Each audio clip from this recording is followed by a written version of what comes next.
As chair of the Business and Finance Committee, you oversee the ASI budget and student fee allocations. What guiding principles would shape your financial decision-making, especially during a period of campus transition and construction? I would love to have 15-second videos where students are able to learn and be more educated on where the funds and what the behind the scenes are on the process. Collaboration is key. So aligning financial planning with campus engagement, wellness initiatives, and essential services while maintaining fiscal responsibility is what I'm aiming for. I think that with growing concerns around where our fees are being used, we really need to make sure that we're involving the student body more than ever. Students frequently question where their ASI fees go. What specific steps would you take to improve transparency and to make ASI's financial information more accessible and understandable? Information is out there, but it is really hard to access, which is kind of tedious to get to. Email the information, have printed copies at the ASI office, pamphlets, make myself available to go through the budget with students. I would love to have either a TikTok as well as an Instagram to get the information in a really short video that would allow students to easily understand the process, which can be very, very difficult if you do not already have previous knowledge. Rather than complex reports, I would focus on simplified summaries that highlight key allocations, major expenditures, and financial trends. And I plan to use social media to spread this knowledge to all the students on campus. I know that a lot of the information from our finances is on the ASI website now under our operating budget, but I just don't think that it's very digestible for students or student-friendly. So I think I would really want to explore a lot of different mediums. With the USU under construction, some students feel they are paying for services they cannot fully access. How would you address concerns about the student fees and demonstrate the continued value of ASI investments? I think a lot of students are just really upset with the Future U project, and I know that administration says that we have all the resources from the Future U allocated to different parts of campus, even some off campus, but I just don't think it's the same thing. You know, having a hub in the middle of campus where it has all these resources, I think really build a sense of community on campus, and I think we definitely are missing that even with the same services relocated to other places. I'm also frustrated with the USU, and I would like to see if I could take some of the student fees and allocate them to more events on campus so we do have more of a sense of community. Along with that, with the vendors on campus, they have to pay a fee to be on campus. I would like to see if I could take some of the student fees and allocate it to that. I do believe that transparency goes a long way with having the fee being called the USU fee. It misguides us to believing that we are investing in something in the future that we will never see, when in reality, we are investing in our present experience in the now. Transparency will always help with lowering the chaos that's happening. The Vice President of Finance is entrusted with something incredibly important, your money, and I don't take that lightly. Growth happens when students feel supported and empowered, and I want to help create the environment here at Cal State Long Beach.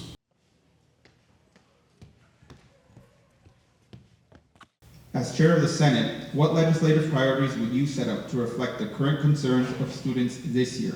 Yes, a lot of concerns I see are students struggling with making sure they have resources in order to take exams. I really want to open up a space for students to study for later times. The Horn Center, as I know myself, and the library do close at very early times. The one thing that we all do and have in common are taking those exams. I want to bring a no Scantron legislation to campus. The Senate serves both as representatives of the student body and as the board of directors for ASI. How would you navigate decisions when student interest and corporate responsibilities appear to conflict? There's a lot of uproar with this Future U construction, and a lot of the times we see students upset, and me and myself, I feel like the fees itself are not free, are not for the students representing right now. That pushback has gotten me, myself, and the board to reflect and see what resources we can advocate for students and see what our fees do pay for now and how we can allocate for students to reach those resources.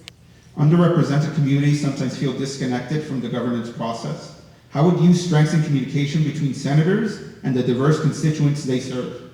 A lot of the times in ASI, you have to go through a lot of other positions on campus to see where we can find change and find that answer for students. So being in ASI, I've seen that backhand and see where students can get resolutions and make sure that the majority of the students know what ASI represent, especially their senators.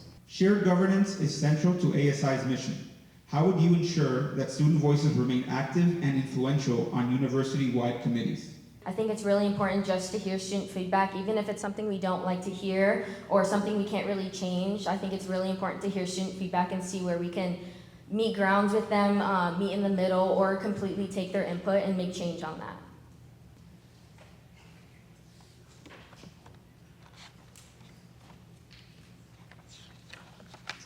As president, you interview and appoint the rest of the ASI student leadership, including cabinet, lobby corps, and duty chairs.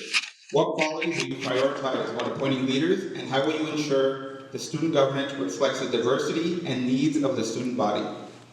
Students need people in the roles who actually care, who want to deliver, and who really want to serve the student body. Because that's what it's about. That's what it's about to be in student government, to serve your students and put those students first. Many students are frustrated because, well, we can't go to the student union no more, and we need to come up with solutions. And I need to find and pick the right people for the right time. We can really work collaboratively to make sure that we are addressing student concerns systematically and efficiently. Student life has shifted significantly during USU construction. How will you work across departments and campus partners to maintain a strong sense of community and belonging? So it's important during this time especially to make sure that these people in the positions that they're serving, that they're being held accountable for. And under my leadership, I will 100% make sure that they will be. Right now, not having a community hub, it's been really hard to have that sense of belonging on campus, and I think through innovative event planning such as a night market, we can really come together. I brought back our homecoming entirely that wasn't even around for the past 10 years. And that's exactly what I would do. I hosted Feature ASI President events, reaching out to students, getting suggestions from our students.